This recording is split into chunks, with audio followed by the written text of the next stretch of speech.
Hey everybody, how are you doing today?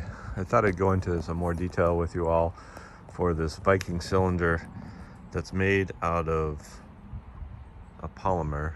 It's a composite of fiberglass and polymer. This is a propane tank that is very lightweight. This holds 10 kilograms of propane.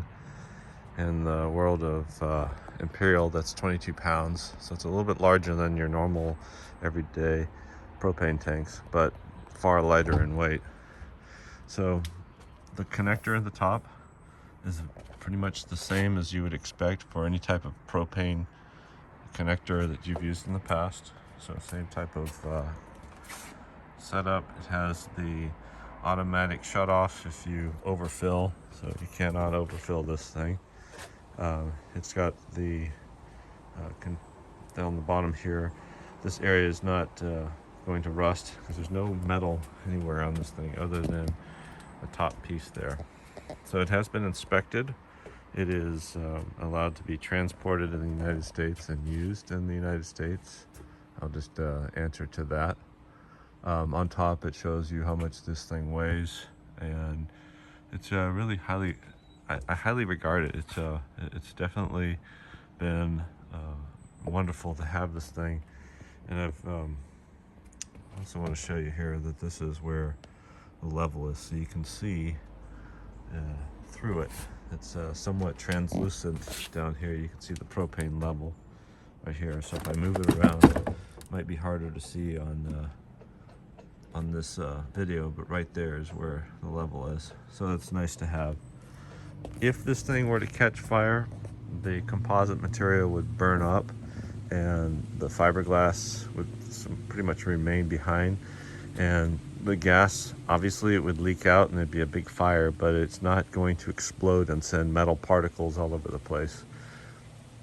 This is the same type of tank that you would see on a bus that uses compressed natural gas for its fuel source. Same reason they put them up top, and if there's an accident, it's less likely of a situation where that tank would become a big problem for people. But if it does burn, it's not going to send shrapnel everywhere.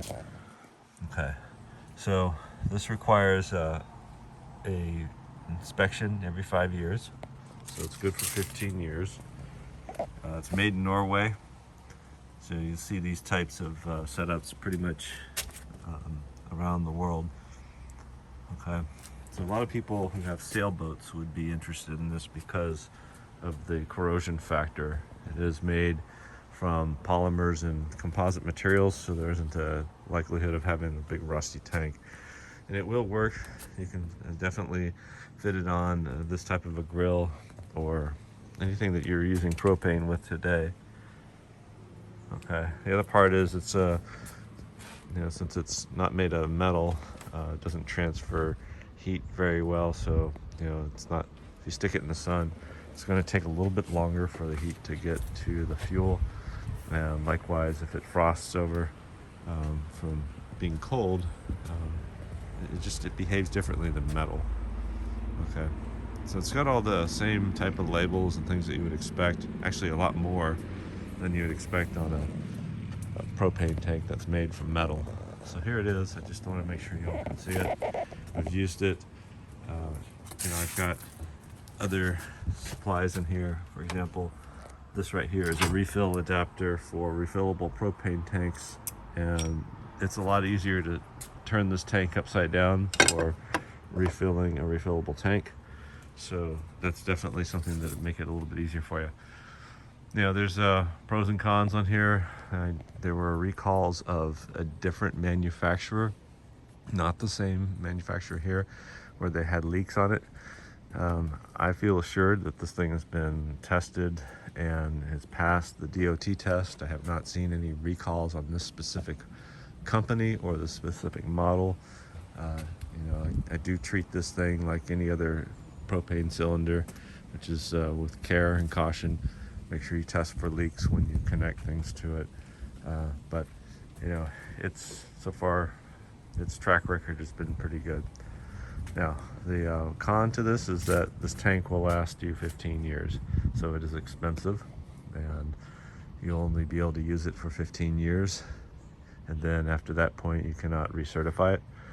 So you have to recertify every 5 years, whereas propane tanks, you can continue to recertify them, although you can also just swap them out one day when you want to just refill it, just take it and exchange it, or have it recertified. So there are differences there. I'm looking at this from a point of view of being able to lug it around and carry it, and also considerations for rust, because it is in a wet environment here. So those are things to consider. In 15 years time, I'm not sure I'm going to really worry about this container not being viable anymore. I'll move on to something else. So that's just a couple thoughts on my mind, and if you're all interested in this, just let me know if you have more questions or you want to see more things on this thing. I can certainly show you more about this particular cylinder. So this is Viking cylinders. It's a lightweight composite material, and it's made for propane. Thanks a lot, everybody.